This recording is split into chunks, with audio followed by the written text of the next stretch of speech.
Dos expresidentes de la República están registrados en el programa del gobierno federal para recibir la vacuna contra el COVID-19.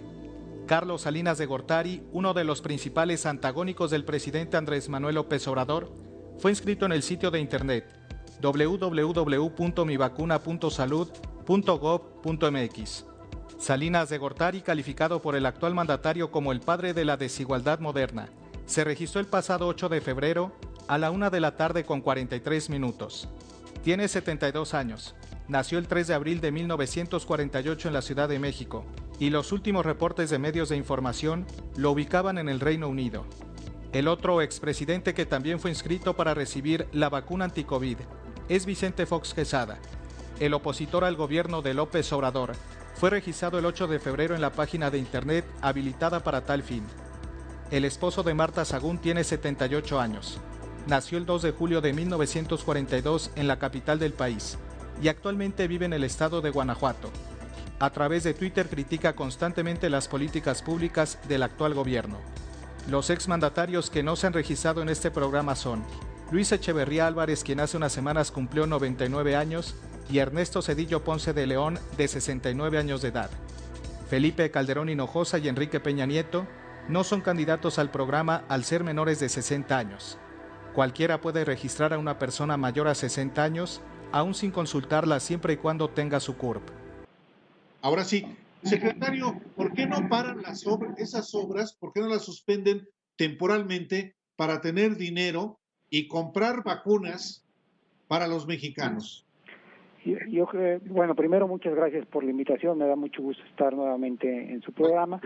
En primer lugar, yo creo que los abajo firmantes tendrían toda la razón si nos faltara dinero para comprar vacunas para los mexicanos, pero déjame darte solamente 3 cifras. Nosotros hemos dedicado 32,000 millones de pesos, de los cuales ya gastamos 9,120 millones de pesos, y bajo esos tenemos ya bajo contrato el equivalente a 256,006 millones de vacunas. Como algunas vacunas son de 2 dosis, como pueden ser la de AstraZeneca o la de Pfizer, pero algunas son de 1 dosis, como puede ser la de CanSino, esto nos garantiza que podemos vacunar con los contratos y el recurso que tenemos actuales hasta 156 millones de mexicanos. Como muchos de ustedes lo saben, porque el pasado 25 de enero lo dio a conocer el INEGI, en México hay 126 millones de mexicanos, de tal forma que nos están sobrando incluso 20 millones de vacunas, y la razón por la que para 20 millones de personas adicionales, y la razón por la que contratamos de más es porque lo que importa en este momento es que podamos vacunarlo lo más rápido posible, de tal forma que la que llegue es la que vamos a estar aplicando. Entonces, yo creo que la carta fue firmada de muy buena intención, pero comete 2 errores: pensar que no tenemos el dinero y pensar que nos faltan vacunas. Secretario, además de esto hay un reclamo como recurrente, aunque yo lo he escuchado la explicación, el reclamo continúa. Dicen que se compraron las vacunas más baratas del mercado y que por eso ahora no hay vacunas y que ¿qué les responde?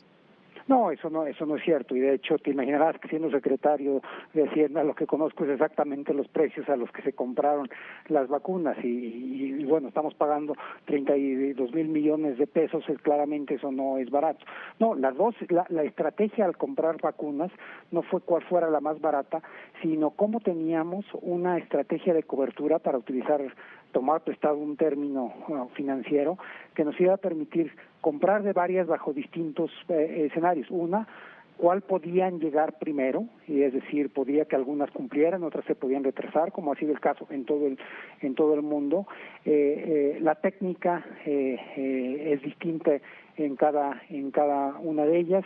Algunas requieren una refrigeración profunda, otras no, etcétera. Entonces esas son las razones por las que fuimos comprando de distintas farmacéuticas, pero jamás bajo ninguna circunstancia estuvo sujeto esto a pensar cuál podía ser el precio.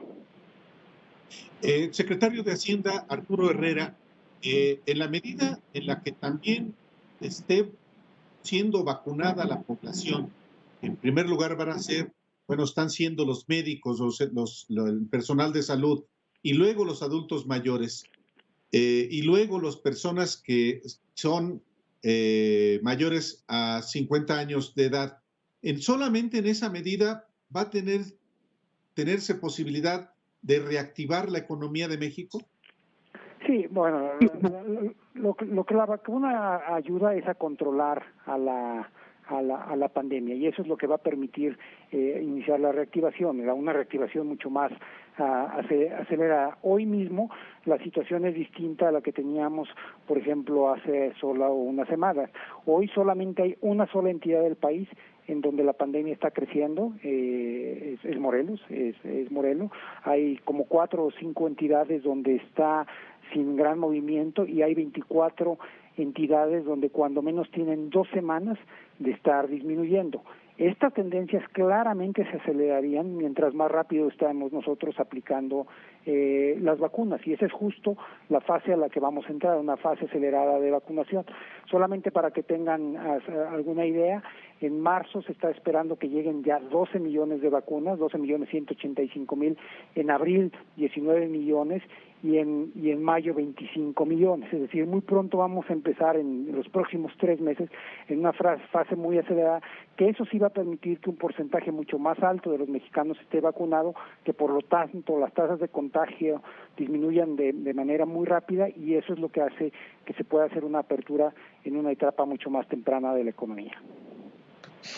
Ayer el presidente decía que se contagió porque pues tiene que trabajar, decía, pues yo tengo que trabajar igual que millones de mexicanos.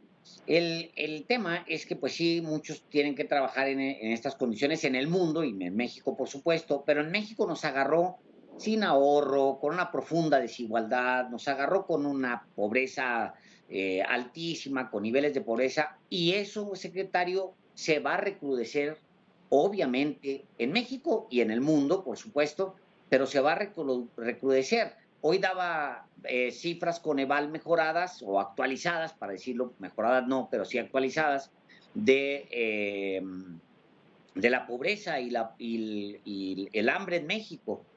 ¿Qué es lo que va a hacer el gobierno federal para los siguientes años para tratar de pues, disminuir la brecha por un lado y por el otro enfrentar el problema del crecimiento de la pobreza? Sí, claramente ya antes del COVID, y yo había sido muy enfático en ello, yo venía señalando que los 2 principales problemas económicos del país era la falta de crecimiento de largo plazo, que es relativamente baja, acá alrededor de 1% del PIB per cápita por año desde 1982, y una desigualdad brutal.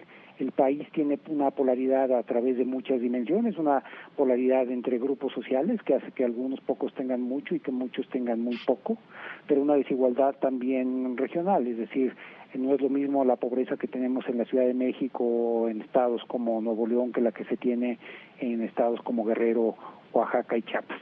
Entonces, ¿cómo abordarla? Primero tenemos, una de las cosas que estamos haciendo es tratar de romper esa brecha regional. Esa es una de las razones por las cuales algunas de las obras a las que ustedes se refirieron justo al inicio del programa están hechas en el sureste. El Tren Maya, la refinería de Dos Bocas, la inversión en el Transísmico, todas están hechas en el sureste. Y la idea detrás de estas inversiones es que la propia dinámica no había logrado romper los diferenciales, de hecho se habían venido agudizando entre el centro y norte del país con el sur del país. Entonces el cambiar las estructuras de infraestructura en el sur es parte de lo que queremos hacer. Lo segundo, y muy de largo plazo, es tener que seguir invirtiendo en educación y en salud, es que son los 2 componentes de lo que los economistas llamamos el capital humano. La inversión en salud ha tenido un salto cuántico como respuesta al COVID, y la vamos a mantener a partir de ahí. Yo creo que ya es muy público que a partir de ahora se van a estar preparando el doble de especialistas por año en el país.